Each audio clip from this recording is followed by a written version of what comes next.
by Sarah and Sam from a band called Blue Violet. Good morning, good afternoon. It's 12:05. How are you both? Very Afternoon. good, Good, thank yeah. you. How are you doing? Excellent, excellent. For those who may not know who Blue Violet are, could you tell us a bit about yourselves, the music you create, and what makes your sound unique? Who wants to kick off with that one? Sure. I'll take that. If it does take that. Yeah, you take it. So we're Blue Violet. We've been going for about 3 years as Blue Violet. We did a few bits before that, but we are a London-based. I guess you would call us alternative. I think it's quite a big umbrella. Yeah. I think we draw a lot of inspiration from like quite a varied musical styles. So I think that's why alternative works for us because I think we've got little bits of rock, little bits of pop, little bits of kind of spacey, Yeah. ethereal sounds, some synth. And it kind of I sing and I guess my voice is quite raspy, so that kind of like brings in a little bit of the like rocky, grungy element of it as Yeah, well. yeah, sure, sure. Okay. So not very narrowed down I was that, going to say, but thanks for narrowing that down. That's much easier. I just wanted to say as well, listening to your debut album, I'm getting hints of sort of Americana as well. Is that something that you're influenced by, would you say? Or What do you want there are some songs on there, aren't there? Because our first album, there are some like cinematic songs like White Hmm. Beach or Poster Girl or Hard Rain, Sure, sure. and then there's some more acoustic based tracks. There's one called Vanished in the Night, and I think Mama as well. Mm. So I think yeah. I mean, we love American music Hmm. because how can you not? Um, I'd love to. Yeah. But I think we did. I think that was in a transitional period where we were in a band before called Broken Bones Matilda, and there Okay. was some stuff that was kind of more in that vein, and that was a much more Americana act. Okay. And we kind of moved towards the songs that are the ones that I mentioned, like White Beaches and Poster Girl, that are more. They just have a slightly more British identity, I guess. Yeah, I think that was part of the idea behind the move and the rebrand from Broken Bones Matilda to Blue Violet. Sure. We were in an Americana band, and we felt like our identity was, we're British, so or I'm sort of bit of both, but Yeah. the music was kind of, we were very influenced by a lot of British music, and Yeah. Yeah. we just, yeah, I guess our identity was moving more in that direction. So having Sure. said that, you were very influenced in your writing by Bruce Springsteen and the Mhm. Gaslight Anthem, and Tom people like Petty as Tom well. Petty, and Yeah. so there's definitely, and Neil Young. Yeah. There's a lot of that there. Sure. Um, Sure. the new album has kind of moved away a little bit from the Americana style.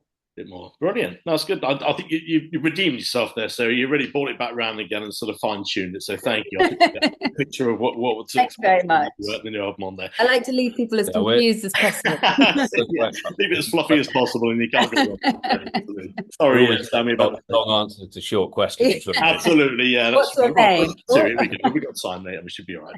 Um, Now, you recently released your new single. It's called Fire, which is part of your upcoming second album. Now, forgive me if I'm wrong with this one. Is it Faux Animaux? Is that how you pronounce Perfect. it? Yep. Perfect. Okay, brilliant. I'll get it right. Can you share the inspiration behind this track and how it fits into the broader vision of the new record? I think you sort of alluded to the fact that you're going on a bit more of a deeper sort of alternative journey on there, but I'll leave it to you to widen it out a little bit. It's an interesting one that because it is actually the first song that that we worked on with the producer in pre-production. Mm-hmm. And it was a bit slower than it is originally. And it kind of had this kind of sludgy feel to it. Mm. Which was cool, but then we sent it to the producer and he sent it back sped up a little bit with this bass line on it. Okay. And initially because he played bass on the album, Mm. uh, initially we thought like, oh, that feels a bit risky, but now like we love it. Yeah. And I guess it alludes to the playful nature of a lot of the songs on the album, actually, in Yeah. terms of musically and lyrically. I think Yeah. there's some Yeah. Yeah. I guess also the themes, I think one of the things that Sam really likes to do when he's writing a song is to make you think it's about one thing, but actually it's about something else. Right. And I think particularly with Fire, like that's really the that was kind of the idea, quite a big part of the idea, you know, to make it this sort of quite sexy song that you think is all about like seduction and you know, actually it's the underlying message is about like power and destruction, and how fire is this amazing thing that can be incredibly can what's the word, like it can help you to sort of create opportunity, but it also can destroy as well as bring it all down again. yeah That's good. Yeah, thank you. That's really helps. I love the video for it as well. Where was that recorded? It looks like you're oh my god I don't know where you're holding a flare and it's like, what the hell's going on here? But it's yeah. recorded. It was that video it was amazing. It was so much fun to film. But I nearly lost my eyebrows on several occasions. It was filmed in Brighton. Okay. The videographer that we've used for all of our videos, actually, he's called Luke. He's amazing. He comes up with these really incredible ideas that work, like that we feel really connect to. You know, it's incredible when you find someone that visually understands what you're making, and now we just go to him every time because he's just no point in starting. But he did, you know, that we had all these fireworks going off behind my head, and there was like one moment where I was standing in front of the fireworks and I was singing the song, and he just like gave me a little look just like this and just goes and he obviously didn't want to break the moment of me singing, but also was like, get away from the fireworks. Yeah, so you're about to go up with one. Yeah. Oh, that sounds fun. It sounds like it's the first time I've ever held a flare. It was quite terrifying. But it looks exciting. Hopefully it's a taste of what's to come with the new record as well. So yeah, we're looking forward to that. So thank you for elaborating on that for me. Now, we mentioned off air a moment ago, this November and December, you're going to be supporting the legends that are ECHOBELLY, who sort of rose to prominence during the Britpop era, my sort of, you know, stomping days, if you like, back in the mid-90s. Have you been fans of the band before the tour was announced? And if so, do you have any favourite songs from their vast back catalogue? Well, yes is the answer. We were fans, and I think that, again, very, very influenced by that era of music generally. Oh, yeah. Songs that favorite songs, I guess, like favorite album. I really like Anarchy and Alchemy. So old, like that, like I don't know when that album came out, but I want to say 90s. I think late 90s. I think their debut was about 95, 96, wasn't it? On, I think. Yeah. So, yeah, I mean, but again, the obvious King of the Curve, obviously, is amazing. I'm looking forward to seeing that live. Exactly. But yeah, I mean, to be honest, it always feels like so overwhelming, you know, when you get to go on tour with these people that when I was like when we were kids, it's just like they're like pie in the sky people that you're just like, wow, amazing. They're so cool.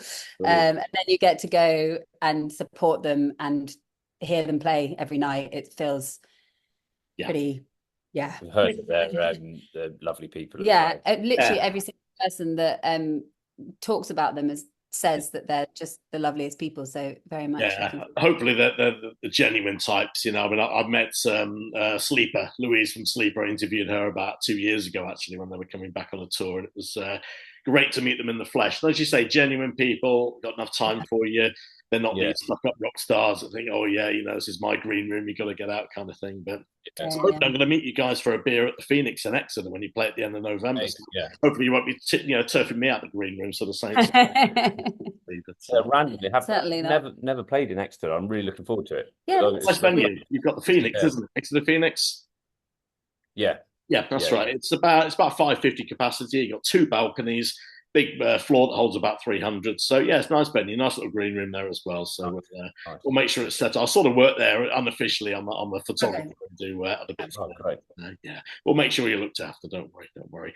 Now, next question is it's a personal question. Touring as a married couple must be quite an experience. What's it like balancing life on the road with your personal lives, and are there any unique challenges or benefits to working so closely together as both bandmates and partners in life? Well, I mean, we actually are pretty good at like turning on the professional head when we go out to do tours and stuff, because I think I'm always aware that if you're traveling with like 3 or 4 other people in the band, yeah, you don't want to be. Yeah, they don't care about the ins and outs of your personal life. Yeah. I'll say no good bitching about who didn't feed the cat yesterday. Yeah. So, I think one of the things that we are often asked about, like what you know, how that works as a married couple. Sure. And I think one of the things that personally I feel is a really lovely part of it is that touring can be really lonely.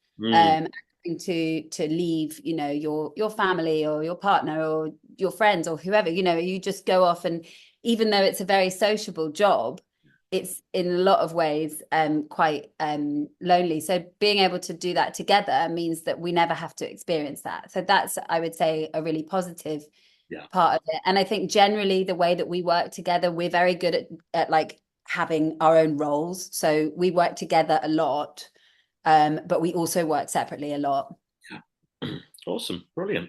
I'm just looking forward to the backstabbing and the slagging off who got the last round and things like that. But quite looking forward to that.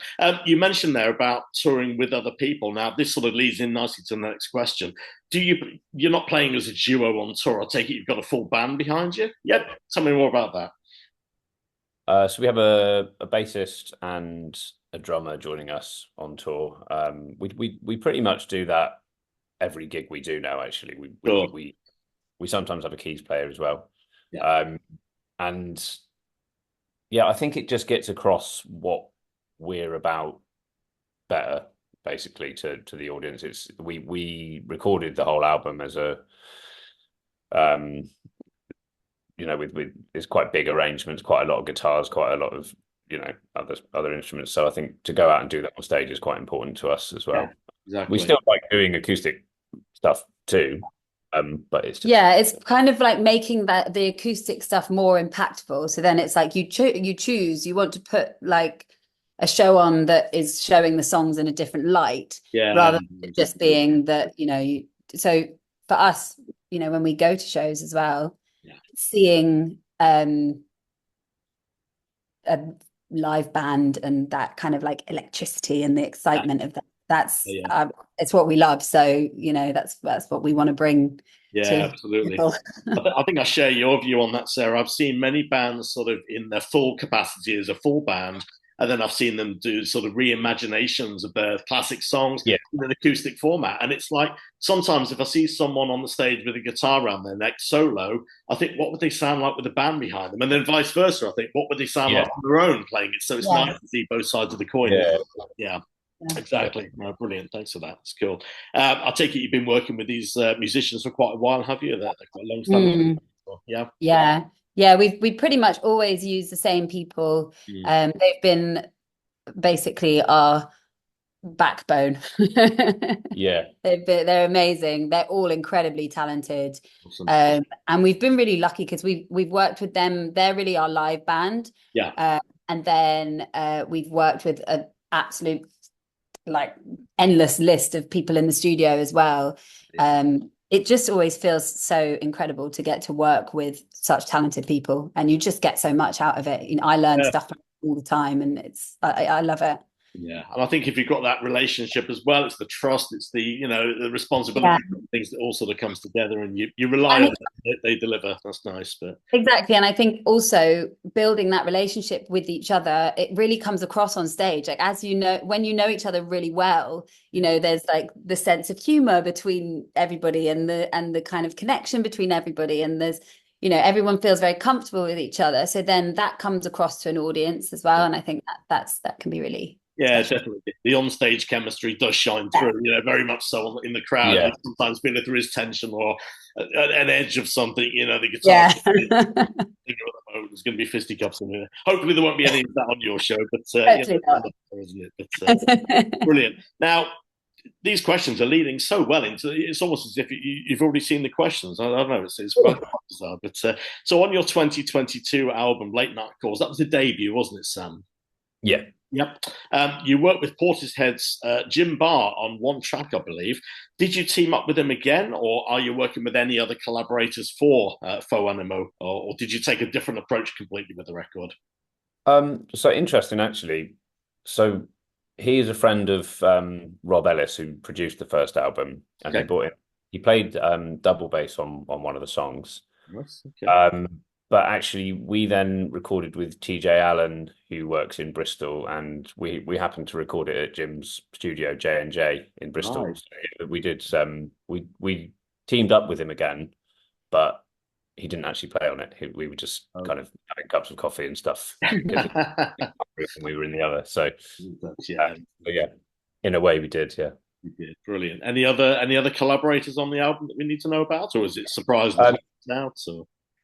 So Tim's played a lot with Bat for Lashes over the years, and has done kind of mixing for Portishead as well. And drummer Alex Thomas played for Air and Anna Calvi, who we're obviously big fans of. So he was amazing. He came in and was an absolute machine. And Hazel as well. Hazel Mills has played with Florence and the Machine and what's her name? The thingy and the Diamonds. Marina. No, not Marina and the Diamonds. That's wrong. Not. Not Neil. I just Neil it's gone from my brain. Neil Diamond. It sounds like you got the Queens is what I was thinking of. Christine and the Queens, right? Gotcha. Yeah.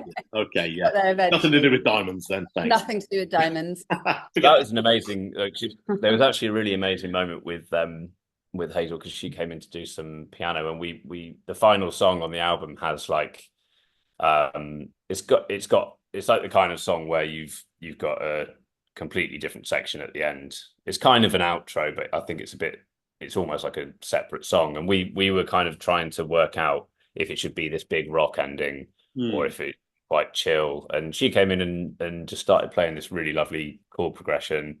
Okay. And we had been going back and forth about this for a couple of weeks and just couldn't figure it out. Yeah. And she did that, and then I just sang some lyrics over the top of it, and it was like done. It was just one of those kind of studio magic moments that don't take, and it was done. Yeah, in the bag, move on. Yeah, and it was just like, we've been kind of umming and ahhing about what to do with that for ages, and you just come in and just, it's beautiful. Lovely. Oh, good stuff.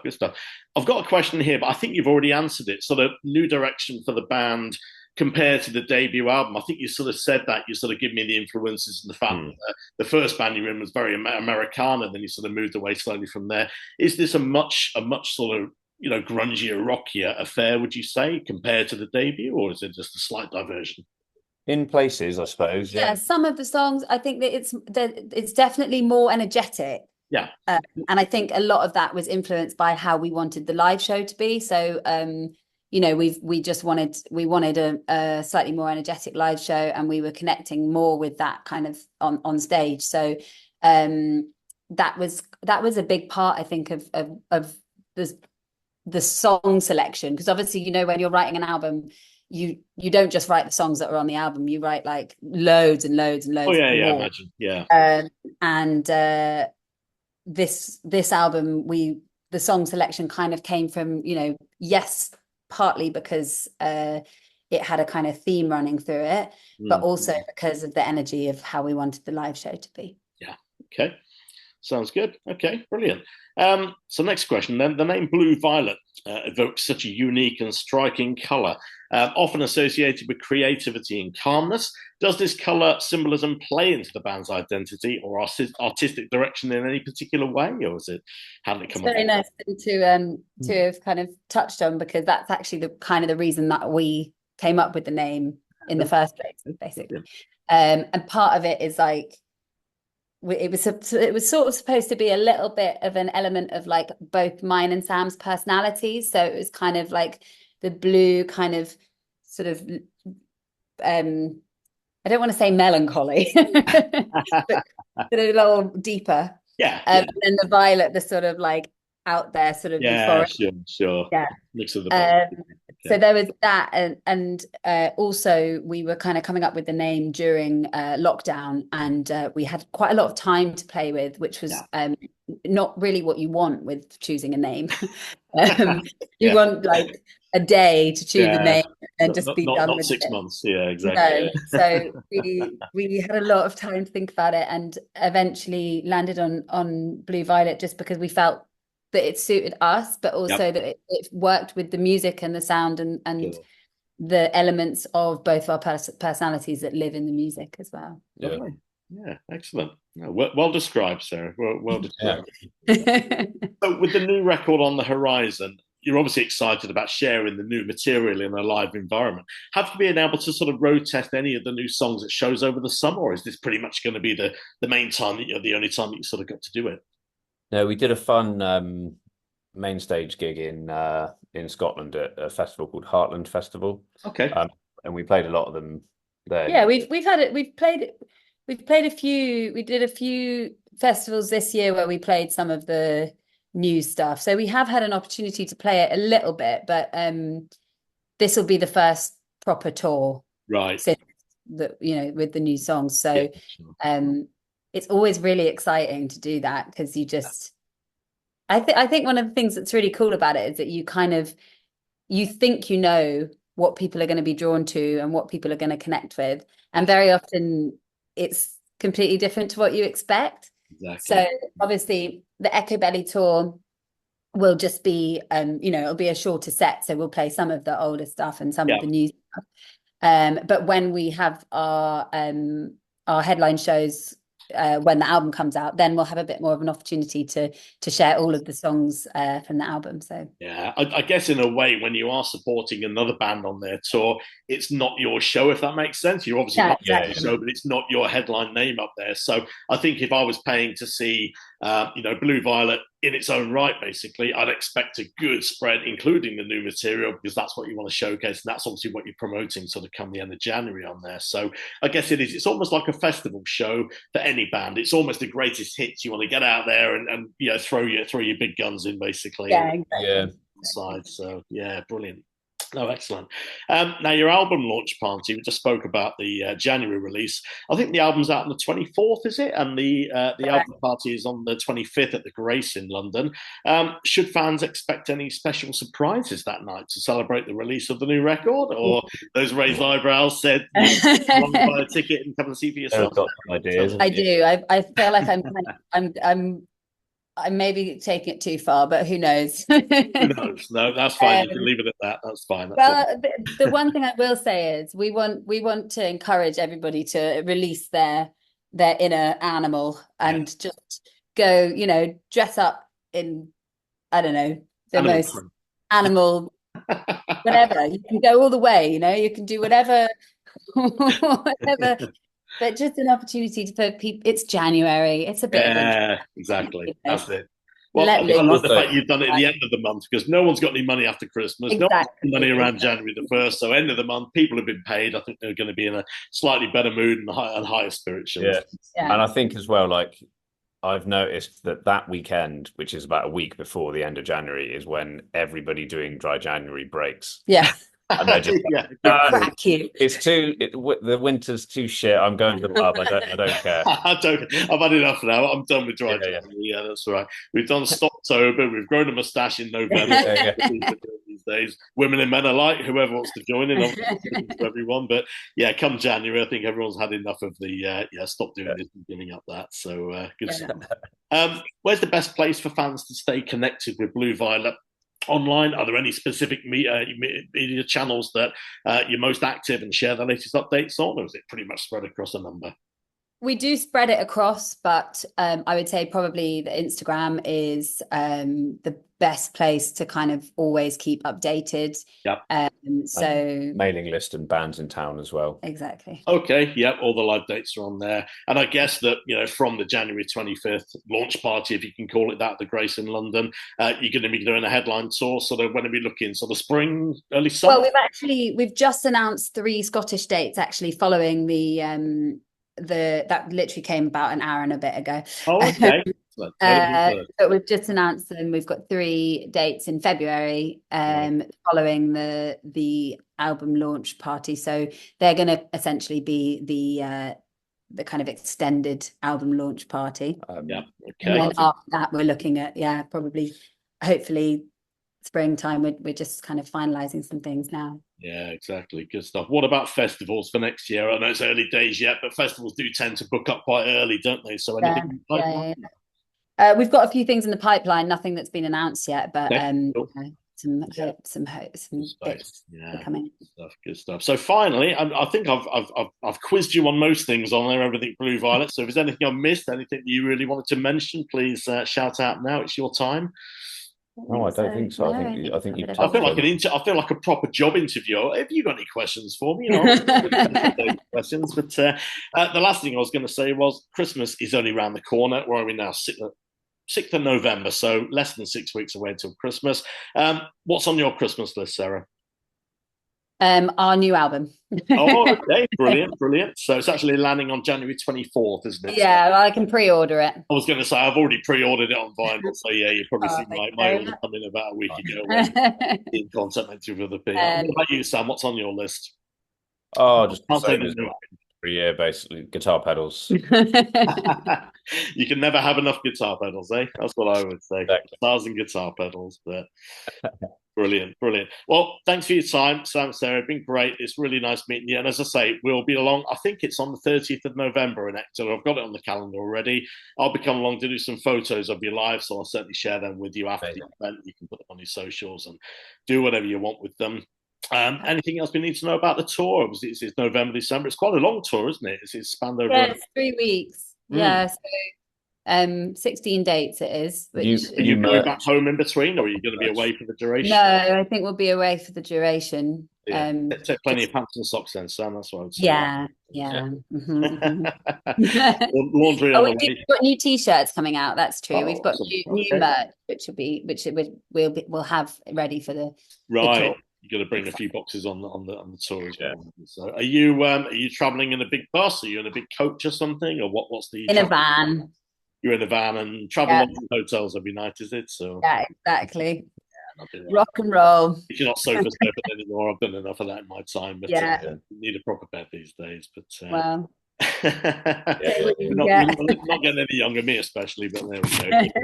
Young people are probably okay with it. But well, pleasure to meet you. I look forward to catching up and sharing a beer with you on the 30th of November in Exeter. And new record just reminds me, 24th of January. What formats are available now? And I've already ordered the vinyl myself. I guess it's CD and download. Any other? Are you doing any tapes or anything wacky like that? So no, we're doing CD, vinyl, download. That's a lot. Yeah. T-shirts and bundles. You know, you can get a T-shirt with the vinyl if you. Oh, like a bundle, okay. Yeah, there'll be a load of bundles going up. Yeah. With the new I was going to suggest fridge magnets and snow globes because it's Christmas. Hey, just putting it out. Yeah. Sure. We'll leave it to it. Yeah, exactly. Well, thanks for sparing the time, both of you. It's been a pleasure to talk to you, and thanks for all the interesting answers. I shall go away now, get this online, and look forward to seeing you on the tour with ECHOBELLY later in the month. Thank you so much. Okay, no problem at all. Cheers. Bye. Bye-bye.